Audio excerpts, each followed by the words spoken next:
Welcome to పురలోకన్. Ambedkar national Sena అధ్యక్షులు మనతో ఉన్నారు. ఆయన రాష్ట్ర రాజకీయాల్లో ఉన్న పరిస్థితుల గురించి మనతో మాట్లాడడానికి సిద్ధంగా ఉన్నారు. ఆయన కనుక్కుందాం. నా పేరు రాబోయే పార్లమెంట్ ఎలక్షన్స్లో ఏ పార్టీ గెలుస్తుంది? మీ పేరేంటి? నా పేరు పి సహాదేవ్, నేషనల్ అంబేద్కర్ సేన రాష్ట్ర అధ్యక్షుడి నా పేరు.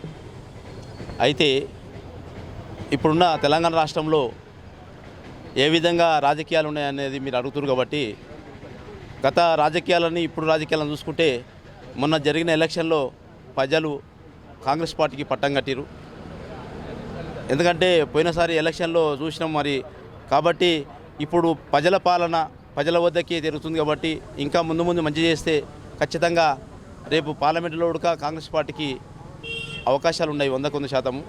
ఇప్పుడున్న ముఖ్యమంత్రి ఉడక ఒక యంగ్ డైమండ్ లీడర్ కాబట్టి, ఒక యువ నాయకుడు కాబట్టి ఖచ్చితంగా అన్ని ఆలోచనల విధానాలతో ప్రజల్లో తెలంగాణ అడుగడుగున అన్ని మూలలు అన్ని విధానాలు అన్ని తిరిగి చూసింది కాబట్టి ఆయనకు తెలంగాణలో ఏవి ఎక్కడ ఉంది ఏది ఎట్లా జరుగుతుందని భావాలు అన్నీ తెలుసు ముఖ్యమంత్రి గారికి.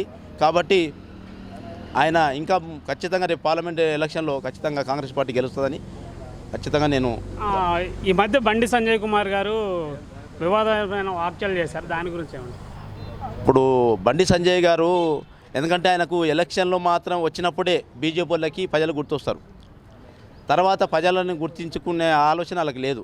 ఎందుకంటే ఆయనకు అవగాహన ప్రజల మీద అవగాహన లేదు, తెలంగాణ మీద అసలు అవగాహన లేదు, ఇంకోటి బడుగు బలగిన వర్గాల మీద అసలే అవగాహన లేదు. ఎందుకంటే వాళ్ళు ఎంతసేపు ఉన్న మతతత్వం, ఎంతసేపు ఉన్న ఆలోచన వేరే విధానం, ఎంతసేపు ఇవి కాదు కావాల్సింది. డాక్టర్ బాబాసాహెబ్ అంబేద్కర్ గారు ఇచ్చినటువంటి ఆలోచన విధానంతోనే వెళ్ళాలి బండి సంజయ్ గారు. అది వెళ్ళాడు. చెప్పున హిందూ అంటే హిందూ భారతదేశం కాదు, ఇది భారతదేశమే కదా. ఇవాళ ప్రత్యేక హిందూ ఏందిగా, ప్రత్యేక హిందూ ఎందుకు వస్తుంది? ఇది భారతదేశంలోనే, ఈ భారతదేశంలోనే కదా భారత రాజ్యాంగం పట్లనే అందరూ పనిచేసేది. ఏ ముఖ్యమంత్రి అయినా సర్పంచ్ అయినా వార్డు నెంబర్ అయినా అంతా భారత రాజ్యాంగం పట్లనే పనిచేస్తున్నాం. భారత రాజ్యాంగం పట్లనే మాట్లాడాలి. ఏది మాట్లాడాలి, ప్రజలను తీసుకోవాలి, ప్రజల దగ్గరికి వెళ్ళాలి, ప్రజల సమస్యలను తెలుసుకోవాలి. బండి సంజయ్ గారికి అది లేవు. బండి సంజయ్ గారు కాదు, బీజేపీలో ఉన్న వాళ్ళకి ఎవరికి అవి లేవు, అవగాహన లేదు. ఎంతసేపు ఉన్న రామ జై శ్రీరామ్ జై శ్రీరామ్ జై శ్రీరామ్ అంటే దేవుడు అంటున్నాం, అందరం దేవుని ముక్తున్నాం. భారతదేశంలో మనం ఉన్నాం అందరం. మనకి హిందూ దేవుడు అని తెలుసు, మేము హిందువుని.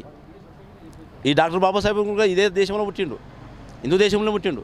కానీ ఎక్కడ ప్రజల వైపు, ప్రజల ఆలోచన విధానం వైపు, ప్రజలు ఏం చేస్తున్నారు, ఏ విధంగా చేస్తున్నారు అని చెప్పి ఆ కాన్సెప్ట్లో బండి సంజయ్ గారు పోరు. ఎంతసేపు ఉన్న అది కాదు. ఓట్లప్పుడు ఎలక్షన్ల ముందులా గుర్తుకొస్తుంది ప్రజల సుఖ సంసారాలు, వాళ్ళ బాధలన్నీ, వాళ్ళ కష్టాలన్నీ ఏ విధంగా చూస్తే బాగుంటుందనే ఆలోచన అనేది బండి సంజయ్ గారికి లేదు. ఇది నేను చెప్పేది. అంటే మతాన్ని పార్టీని కలిపి ప్రజల మీద రుద్దుతున్నారంటారా? అది బరాబర్ వాస్తవం అది. ఎందుకంటే మతాన్ని బరాబర్ బీజేపీ పార్టీ చేసేది మతాన్ని తీసుకొస్తుంది, కులాన్ని తీసుకొస్తుంది. మెయిన్ మతతత్వం పార్టీ బరాబర్ అందరూ చెప్తుంటారు, నేనే కాదు చెప్పేది. మతాన్ని తీసుకురాకుండా పార్టీ పరంగా, ఎందుకంటే ఒక పొలిటికల్ పార్టీ కాబట్టి పార్టీ పరంగా తీసుకొని వాళ్ళు ప్రజల్లోకి రావాలి, ప్రజల పక్షాన మాట్లాడాలి, ప్రజలకి అన్యాయం జరుగుతుంది ఎక్కడైనా జరుగుతుంది, ఏ విధంగా అయితే బాగుంటుందనే కాన్సెప్ట్తో వస్తే అది బండి సంజయ్ కావచ్చు, ఇంకెవరైనా కావచ్చు, ఎవరైనా కానీ ఏ రాజకీయ పార్టీ అయినా కావచ్చు, కానీ అది ఆలోచన విధానంతో రావాలి. కానీ వీళ్ళు ఏం చేస్తారంటే మతాన్ని ముందుకు తీసుకొస్తారు. ఇప్పుడు రాముని పదే అంటే రాముని తీసుకొస్తున్నాం. రాముడు పదే తీసుకొచ్చే అవసరం ఉంది? రాముడు దేవుడేం కాదు కదా. రాముడు దేవుడు కాదు. రాముడు ఒక రాజు, ఒక ధర్మం కోసం పరిపాలన చేసిండు, ఒక ధర్మం కోసం మాట్లాడిండు. తన తండ్రి మాటల కోసం గిరదాటకుండా ఆయన అక్కడ రాముడు దేవుడు అయిండు. కానీ దేవుడు కాదు, ఒక రాజు. కానీ దాన్ని పదే రామ అనే అనడం ఒక బీజేపీకి తగదు. అది నువ్వు భారత రాజ్యాంగంలో ఉండి ఒక బాబాసాహెబ్ అంబేద్కర్ ఇచ్చిన ఆశయాల మేరకు అందరం పనిచేస్తున్నాము. అసలు నీకు ఇచ్చిన హక్కే కానీ నీకు బీసీకి నీకు అసలు లేనే లేదు. వాస్తవం చెప్పండి, నీకు ఎవరు ఇచ్చారు? డాక్టర్ బాబాసాహెబ్ ఇచ్చిన హక్కులే ఎవరికైనా కావచ్చు. నరేంద్ర మోడీ ప్రధానమంత్రి అయింది ఎక్కడ? భారత రాజ్యాంగం ఇచ్చిన హక్కే అది. ఎవరైనా కావచ్చు, నేను కాదు, ఎవరైనా కావచ్చు. భారత రాజ్యాంగం డాక్టర్ బాబాసాహెబ్ అంబేద్కర్ ఇచ్చిన హక్కుల భారత రాజ్యాంగం పట్లనే అందరూ పనిచేయవలసిందే. కానీ ఎందుకంటే ఈరోజు బండి సంజయ్ గారు ఆ ఆలోచన మానుకొని మనం ప్రజల వైపు వెళ్ళి ప్రజలకు ఏ విధంగా చేస్తే బాగుంటుంది, ప్రజలను ఏ విధంగా మనం ముందుకు తీసుకెళ్తే బాగుంటుంది, వాళ్ళ సమస్యల మీద అనే ఆలోచన చేస్తే బండి సంజయ్ గారు అది ముందుకు వస్తారని చెప్పేసి చెప్పుకోవడం జరుగుతుంది. అంటే మత స్వాతంత్రం ఉందిలే కానీ పార్టీలలో కలపమనేది ఎక్కడా చెప్పలేదు. కాకపోతే ఇక్కడ పార్టీలలో కలిపి మరీ చెప్తున్నారంటారా?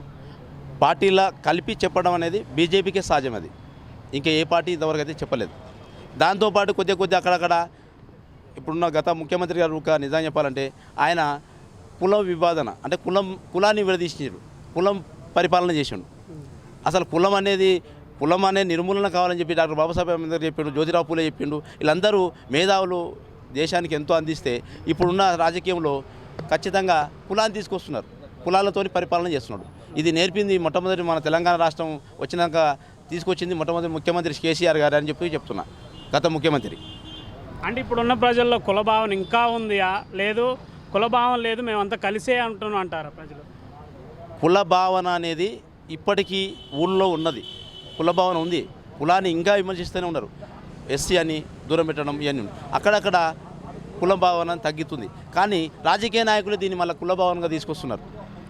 ఎందుకంటే ఎస్సీ ఓట్లు ఎన్ని ఉన్నాయి, బీసీ ఓట్లు ఎన్ని ఉన్నాయి, ఇది రాముని గుడి ఎస్సీలు రావద్దు, ఇది కృష్ణుని గుడి వీళ్ళు రావద్దు, ఈ భావాలను తీసుకొచ్చేది ఎవరంటే రాజకీయ నాయకులే. ఇది రాజకీయ నాయకులకి ఎందుకంటే ఓట్ల కోసం తండుకోవడానికి, ఓట్ల కోసం గెలవడానికి మతాలను విడదీసి మతాలను ముందుకు తీసుకొచ్చి కులాలను ముందుకు తీసుకొచ్చి పెట్టుతున్నారంటే వీళ్ళే రాజకీయ నాయకులే, వేరే ఎవరు అయితే కాదు. దీనిలో ప్రత్యేకత ఏంటంటే బీజేపీ పార్టీ బరాబర్ తీసుకొస్తుంది. బండి సంజయ్ నోరు చెప్తే అదే మాట్లాడుతుంటాడు వాస్తవం చెప్పాలంటే. అంటే పంచాయతీ ఎలక్షన్ల కాడ నుంచి పార్లమెంట్ ఎలక్షన్స్ కాడ మొత్తం కలుపుకొని ఈ కులంతోనే నడుస్తుంది అంటారా? మొత్తము వాస్తవం చెప్పాలంటే స్వాతంత్రం వచ్చి 76 ఏళ్ళు అవుతుంది. భారత రాజ్యాంగం పట్ల ఉన్నటువంటి ప్రతి ఒక్కరూ చదువుకుంటే నిజంగా ఎవరు కులం గురించి మాట్లాడేటోళ్ళు తక్కువ ఉంటుంది. కానీ ఎవరు మాట్లాడరు, కానీ రాజకీయ నాయకులే దీన్ని రుద్దుతారు. రాజకీయ నాయకులు రుద్దుతి ఎందుకంటే కులాలు విడదీస్తే మనకు ఓట్లు పడతాయి అనే ఆలోచనతో ఇప్పుడున్న బీజేపీ పార్టీ కావచ్చు, వాస్తవం అంటే ఎక్కువ బీజేపీ పార్టీ తీసుకొస్తుంటుంది. ఇంకా ఇప్పుడున్న పోయిన పార్టీ బీఆర్ఎస్ పార్టీ కావచ్చు, ఇలాంటి పార్టీలన్నీ ఏం చేస్తారంటే కులాలను విడదీస్తున్నది. ఇప్పుడున్న కాంగ్రెస్ పార్టీ ఇంకా కులాల వరకు రాలేదు. మరి రేపు ముందు కులాలకు కూడా తీసుకొస్తుందో వాళ్ళ కూడా ఏమైనా పెడతాదో తెలియదు. కానీ ఇప్పుడున్న ముఖ్యమంత్రి అయితే ఆ ఆలోచనగా రాలేదు. మరి ముందు ఆలోచన అనేది తెలియదు. కాబట్టి కులాలను కాకుండా కులమతాలు కాకుండా మెయిన్ ప్రజాస్వామ్యాన్ని ఏ విధంగా నడపాలి, భారత రాజ్యాంగం ఏ విధంగా నడవాలనే ఆలోచనతో పోతే అందరం కూడా ఈరోజు ఈ విధంగా ఉండనే ఉండదు. స్వచ్ఛసామలంగా తెలంగాణ రాష్ట్రం బాగుంటుంది అనేది నా ఆలోచన విధానం.